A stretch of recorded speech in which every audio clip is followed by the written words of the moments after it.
My name is Jonathan Coti, and I'm application engineer for Pottorff. So I've been working with Pottorff for 13 years. I've been through as a design engineer, but more recently as an application engineer. So I do a lot of the internal training for control dampers, manual balancing dampers, and kind of airflow measurement stations. So we've actually hadn't done a presentation for airflow measurement stations. So y'all are kind of the guinea pig. And so hopefully this information here will give you some of the basic ideas of an airflow measurement station and give you a better idea of how to sell it, when to sell it. And if there's any questions throughout this time, just don't hesitate to raise your hand here or put a message on the chat box.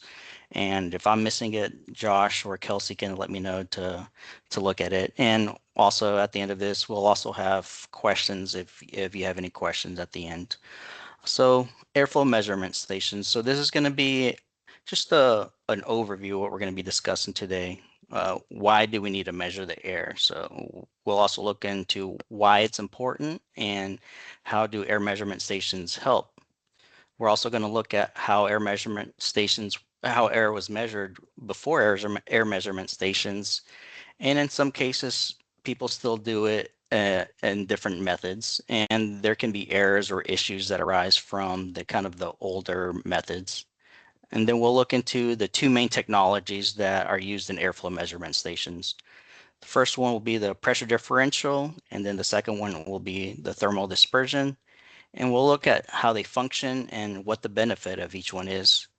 And then the last thing we're going to quickly look at is just kind of a recommended placement of airflow measurement stations based on the application. So straight into why do we measure air? The main phrase that you'll hear for this is an acronym is IAQ, or indoor air quality. So we have ASHRAE 62.1 and 62.2, and both of those, they give you a standard ventilation that's needed to be acceptable for your IAQ. The 62.1, it mostly focuses on commercial and non-residential buildings. 62.2 deals with residential buildings. And most of this is really dependent on the size of the room, the building occupancy rate, and just the overall air quality in there. So that's kind of what the 62.1, 62.2 covers. Then we also have ASHRAE 90.1, which is the energy code standard for buildings, and it's more of a benchmark for energy efficiency. And it covers more than just airflow measurement stations, but the airflow measurement station is a part of it. It covers plumbing and a lot of other different options for energy conservation and energy efficiency. Then we also have ASHRAE 170, which deals with healthcare facilities. As you can imagine, healthcare buildings, they need a lot of filtration for germs or microorganisms in there. So there's specific items under ASHRAE 170 that deals with this, and it gives you minimum air changes per hour that's needed or recommended for hospitals, surgical suites, and things like that. And then the last one that usually deals with airflow measurement stations is ASHRAE 189.1, which just gives the standard for high performance green buildings and how they should be mandated and applied in the system. So when it comes down to it, what we're trying to do is make sure that a building is receiving fresh air, but at the same time, we're not spending too much energy or money in cooling or heating that air. So that's kind of what the airflow measurement station is trying to help us do.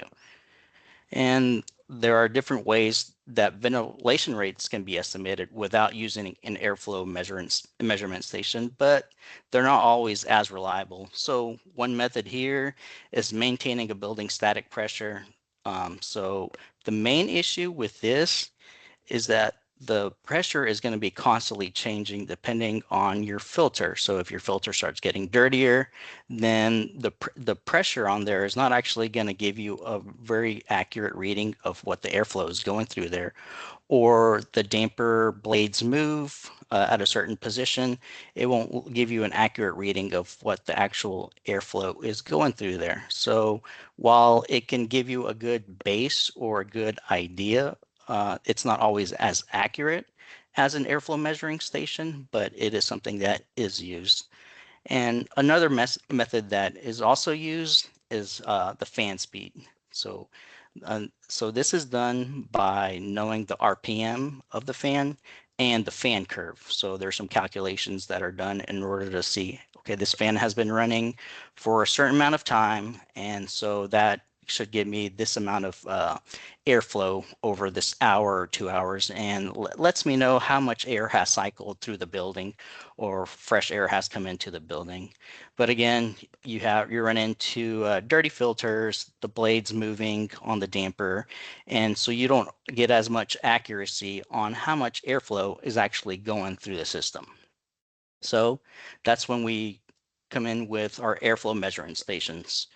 So we have two main technologies that we use in airflow measurement stations. We have the pressure differential and we have the thermal dispersion. Under the pressure differential, we have three different models that we use in our specs program for Pottorff, and we have two different versions for thermal dispersion. So we're going to go ahead and start with the AMPD, which is one of our pressure differential systems and technologies that we use. So the way this works, so there's usually a low pressure port, or will also be called a static pressure, and then you have a high pressure port. So the pressure differential between these two ports allows the system and the probes to know the airflow velocity going through the system, and then that transmits information back to your control system. Now, for a pressure differential system, there is a general recommendation that if the velocity going through that is less than 300 feet per minute, it's usually not recommended to use the pressure differential because the pressure differential isn't very high, so the accuracy on it is going to be a lot lower. The AMPD, that option that we use, uses a Scout DP transmitter. And the Scout DP transmitter connects to your phone via Bluetooth, and you can see the airflow and all the information through your phone via Bluetooth on this. And the way when this is ordered, it's all sleeved together and packaged together, and the probes and tubes are all kind of daisy chained together. So whenever these are ordered in specs, you don't have to calculate how many probes you need or how many ports are needed on a probe. We have a calculation, and when you order it in specs, it automatically gives you the correct amount of probes and the amount of ports that are needed for that size. So everything comes packaged together just as you see on there when it's sleeved. And typically, the taller it is, the more probes you'll need, or the wider it is, the more ports each probe is going to have in there. And because it's all daisy chained together, it averages all the pressure. So it's not just one point that you're taking this measurement from, but you're taking it from multiple points depending on the size of the damper. So another model that we have is also a pressure differential is our AM45 PD and our AM51 PD. It uses the same type of technology, but we package it with a control damper, and instead of with the Scout DP, it comes with a Veltron 3. So this Veltron 3, it has a transmitter it'll have it on your damper, and it has an LED screen, which I'll give you the airflow velocity that is currently running through there. And this, again, it can be connected to your building automation system via BACnet or Modbus, and I'll give it the information that's needed to know how much airflow has been going through this system. And the main difference between this pressure differential on the AM45 PD and the AM51 PD versus the AMPD that we saw earlier is that this AM45 PD and AM51 PD are packaged with a control damper. So here is just like a visual that I put together just so you can kind of see how it's put together. So the first one is just a damper. This is a CD51 damper. Something that I forgot to mention on the slide before, the AM45 will be combined with a CD45. control damper, which would be a triple V blade, and the AM51 will be combined with a CD51, which is an airfoil blade. So your airfoil blade so I'm showing a CD51 damper here. So if you order an AM51 PD, you would have this damper here and on the far left, and then we put a sleeve around it, and then that's how we mount all the probes and the components needed for the airflow measuring station. And then another thing that is combined with this, usually if your duct run is going to be less than what we recommend, we can put an air straightener, and that allows the the turbulent air to be calmed down before it starts hitting those probes to give you a little bit more accurate measurement on the airflow velocity through there. Because once you have a lot of turbulence, it's harder for the airflow measuring station to read that information accurately. So that allows it for anything that's close to an elbow or short duct runs. And then we go on to our AM40. Yes, go ahead. Do we select that? Oh, I'm sorry, I didn't hit the question. Do we select that air straightener, or you guys will automatically give it to us? So on the PD versions, it's usually auto selected, but you can take it off. On the TD versions, it's usually not auto selected, but you can add it on there. So it's good to know. Whenever we go into specs, I can show you where it's located on there, just to keep an eye on it. Okay. Thank you. Yeah, no problem. And then here's the next kind of technology that we used. This is the thermal dispersion. So we packaged, so it's an AM45 TD and an AM51 TD. Again, it's packaged with a CD45 or CD51, similar to the PD, except this time we're using a thermal dispersion. So the way thermal dispersion works is similar to a thermal anemometer, in which there's a wire. So here, if you can see that where my arrow is at, there's a little wire going through there, and that wire has a current flowing through it. And as airflow is hitting this wire, it's cooling down that wire. Depending on how fast that wire is cooled down, we'll let the system know how fast airflow is running through your system. So that's how a thermal dispersion system works when compared to a pressure differential, which takes the different high port, low port pressure. So that's kind of the main differences on how these both work. Now, because this uses this type of technology, the thermal dispersion, if you have lower velocities, then I would recommend a thermal dispersion because it's not using the pressure on there. It's just cooling down that current. So it's more accurate for lower velocity. So if you're under 300 to 400 feet per minute velocity, then I would recommend the thermal dispersion system on there.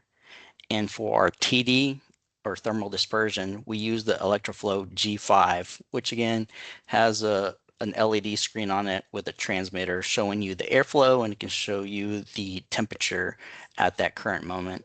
And again, it can use BACnet or Modbus on there to talk with your building automation system. And here's just a general idea of how, again, it's put together. Very similar to the pressure differential. You have your damper, then you have a sleeve packaged around there, and then you have the probes throughout the whole damper. And again, you don't have to count how many probes are going to be on there or how many ports are going to be on there. It's automatically done in specs depending on the size that you order. And then the last slide that I just wanted to hit on a little bit is just the recommended clearance for airflow measurement stations, depending on the application that it's going to be used on.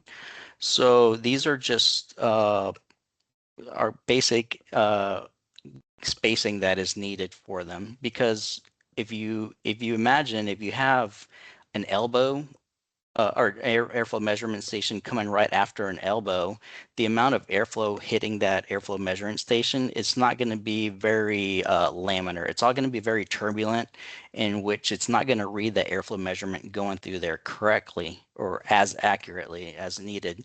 So these are just more recommendations, and so something we, if you don't do this, it's going to be hard to get the accuracy on it a lot more proper. So, and it depends on if a fan's used or if it's just going through a duct run or the different type of elbows. So these are kind of just recommendations on these.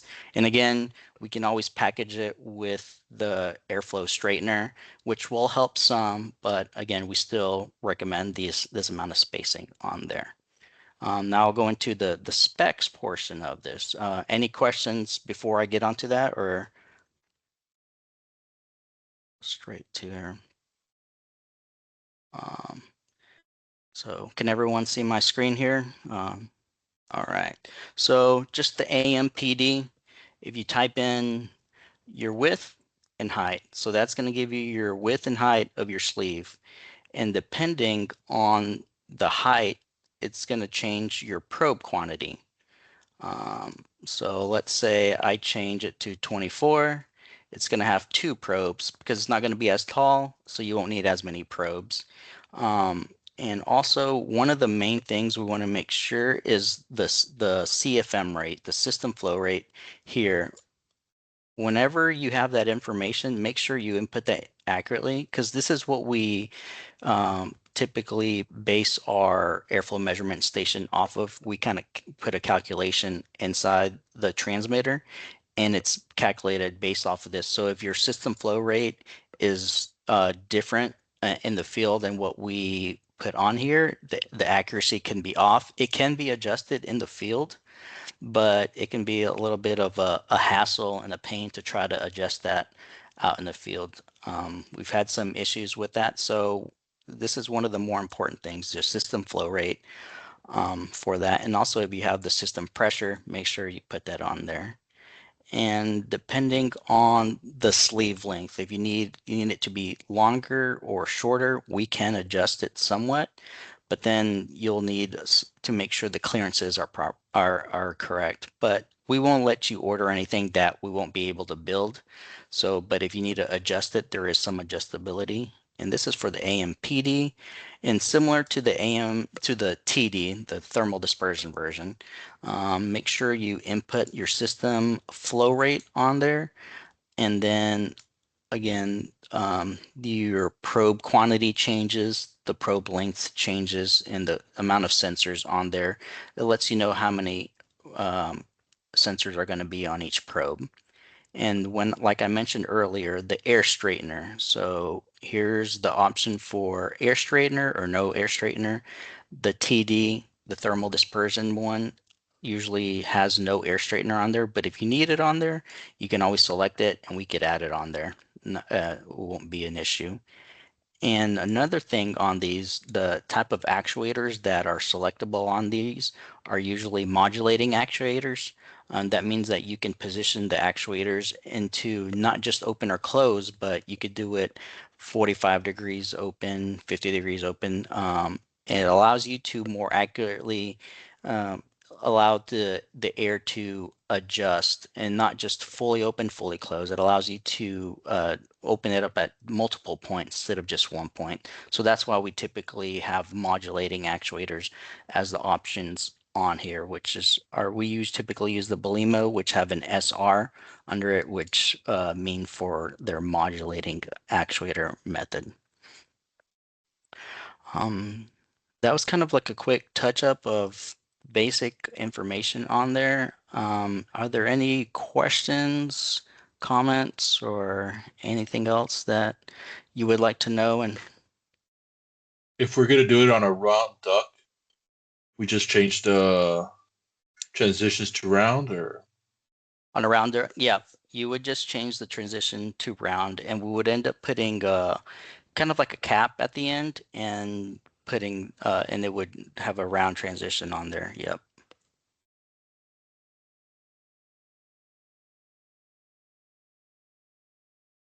If we don't have a whole lot of information to help us with these. Would you Mhm. recommend PD or TD if we were gonna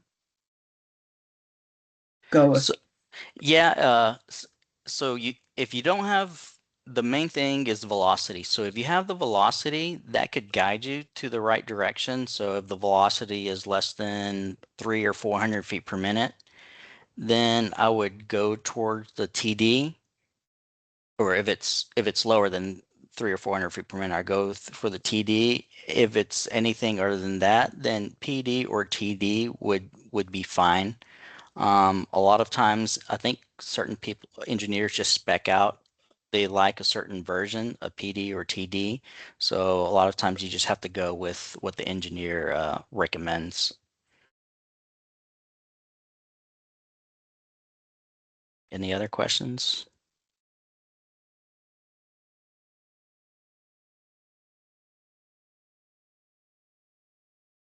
Thanks, Jonathan. Yeah, no problem at all. Are there any that you know right off the bat that we cannot equal? I don't know. No. Okay.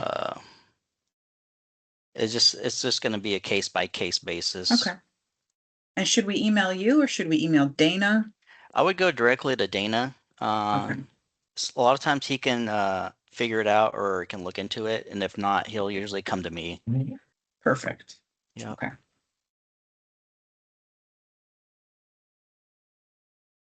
Does anybody have questions?